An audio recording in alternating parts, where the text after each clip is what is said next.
Olá, muito bom dia, boa tarde para você de casa. Eu falei só para assustar vocês, tá ok? Começou o Ligado no Esporte, estamos ao vivo para as regiões de Araçatuba, Rio Preto, Presidente Prudente. O programa, para variar, tá recheado, dá só uma olhada.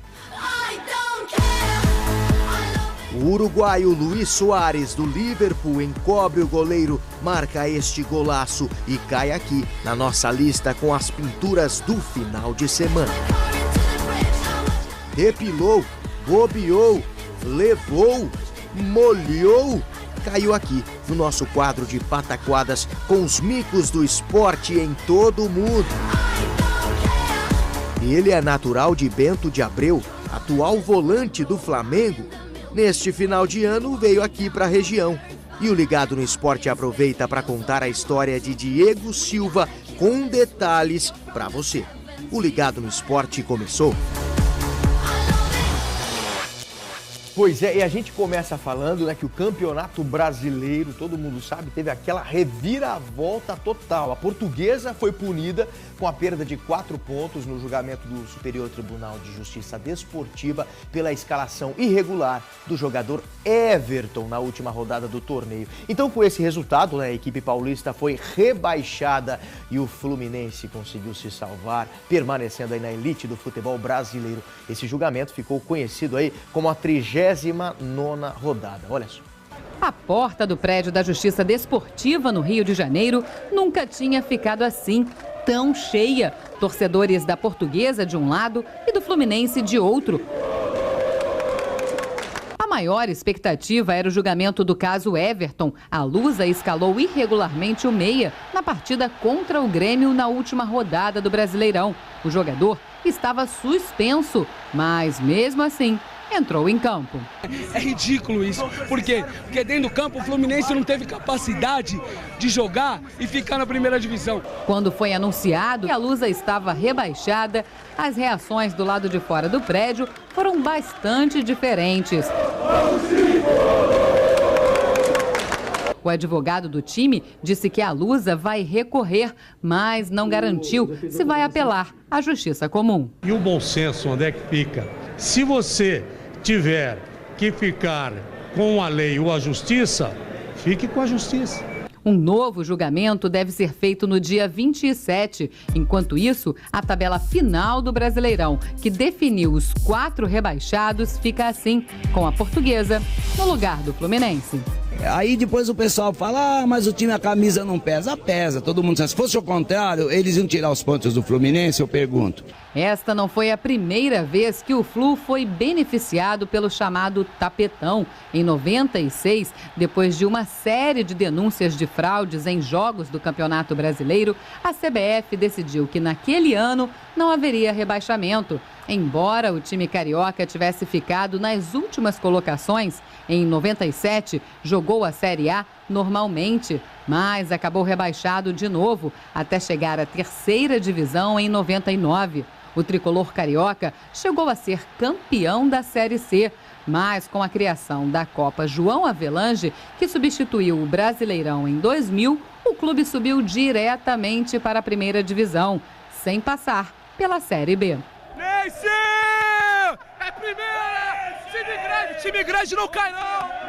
Mesmo com o time envolvido em lambanças da cartolagem brasileira pela 3ª vez, a torcida do Flu não teve vergonha nenhuma e comemorou a nova decisão da Justiça Desportiva que manteve o time na elite do futebol brasileiro. Os torcedores da Lusa chegaram até a ser hostilizados e foram embora escoltados. Vai abrir tua padaria! E em 2013, mais uma vez, o campeonato deve ser decidido bem longe do gramado. Será que os torcedores do Fluminense têm mesmo o que comemorar, hein? Esse tapetão tá dando o que falar, então Ligado no Esporte quer saber a sua opinião. Agora, corre lá no nosso Facebook. Você acha que foi justa essa decisão do STJD em relação ao rebaixamento da Portuguesa? Por que você acha isso? Corre lá agora, www.facebook.com/Ligado no Esporte. Eu tô esperando a sua opinião. Amanhã a gente fala mais sobre isso, tá ok? Olha só, quem também foi rebaixado foi o Vasco, né? E a equipe carioca vai ter mais dificuldades do que podia imaginar na Série B do ano que vem. Sabe por quê? Porque um dos patrocinadores já cancelou o contrato por causa da briga entre as torcidas na última rodada do Brasileirão. Vamos ver. O acordo entre o Vasco e a montadora Nissan foi assinado em julho. Nesta imagem, Roberto Dinamite e o presidente da empresa, François Dossa, celebraram o acordo. Mas, depois de ver a selvageria praticada por torcedores do Atlético Paranaense e Vasco, a direção da montadora decidiu cancelar o contrato de patrocínio. A Nissan afirma que considera os atos de violência incompatíveis com os princípios defendidos pela empresa. O contrato tinha duração de 4 anos. O Vasco ganharia 7 milhões por ano para estampar a marca no uniforme. O clube foi condenado a 8 jogos sem mando de campo, 4 deles com portões fechados, pelo Superior Tribunal de Justiça Desportiva. Sabe o que eu acho? Eu acho é pouco, né? Pelo menos dessa vez a violência não ficou impune. Vamos falar agora de Mundial de Clubes da FIFA, pode ser? Porque o Atlético Mineiro ainda não sabe se vai poder contar com Ronaldinho Gaúcho na semifinal, né? O jogador está sendo poupado nos treinos lá no Marrocos. Esse torneio pode ser o último do técnico Cuca, né? À frente do Galo. É que uma proposta milionária lá da China está mexendo com a cabeça do treinador, olha só.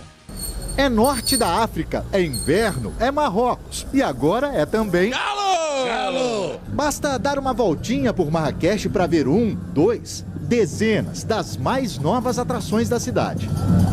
É mais uma atração de Marrakech? Mais uma atração. O nome dele é Confiança, mas também pode chamar de... Nonato.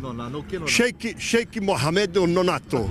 Galo que anda preocupado com o ídolo Ronaldinho Gaúcho, que sentiu dores musculares e foi poupado no fim de semana. O time ainda recebeu a notícia da possível saída do técnico Cuca, que recebeu uma proposta de salário da China de R$1,5 milhão.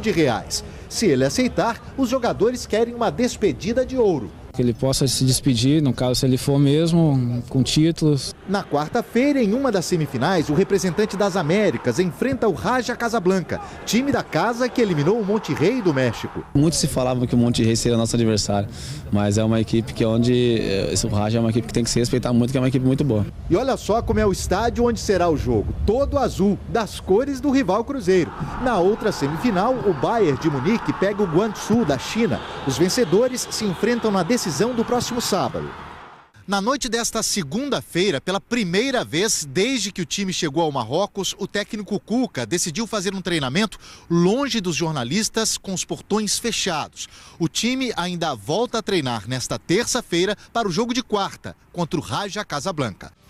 Muito bem, então um abraço para a galera do Exército aqui de Araçatuba, sempre ligada no esporte. Olha só, essa semifinal entre Atlético Mineiro e Raja Casablanca vai ser na quarta-feira em Marrakech, às 5h30 da tarde, pelo horário de Brasília. Só que antes do jogo, né, do Galo, hoje tem a primeira semifinal entre Guangzhou e Bayern de Munique, hein? O time alemão vai com o que tem de melhor, incluindo aí o Götze, o Ribéry e o Miller, tá ok? O duelo vai ser em Agadir, a partir das 5h30 da tarde. Agora tá na hora de saber quais foram os golaços do final de semana em todo mundo nessa tela aqui, ó. Abrimos a nossa lista na Holanda, onde Bros nos ensina como se cobra uma falta, mesmo sendo de 30 metros de distância. Chute firme de pé esquerdo que põe no ângulo do goleiro do Heerenveen.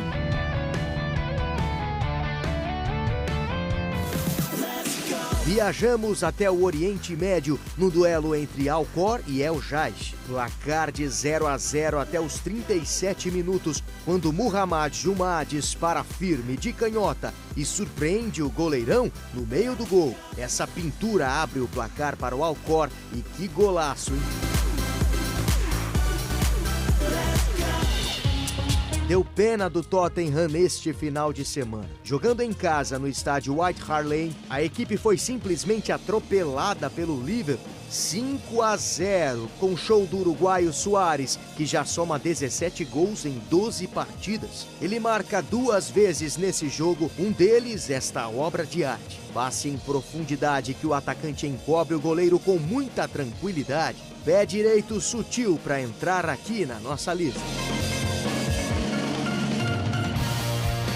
Mas foi na França que o bicho pegou neste final de semana. O Bastia perde para o Lille por 2-1 e o gol de honra da equipe é este chute de Genès. O atacante só precisa de um domínio para soltar a bomba de pé direito e surpreender o goleiro adversário. Coisa linda!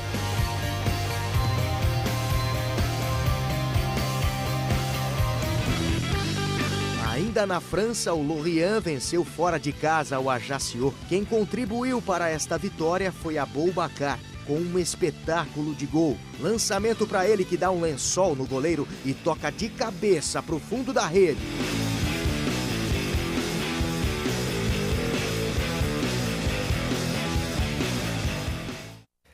Literalmente um show de bola. Agora tem intervalo rápido, daqui a pouco eu mostro que atletas aqui da nossa região que recebem auxílio da prefeitura estão denunciando irregularidades nesse repasse da verba, hein? Fica ligado.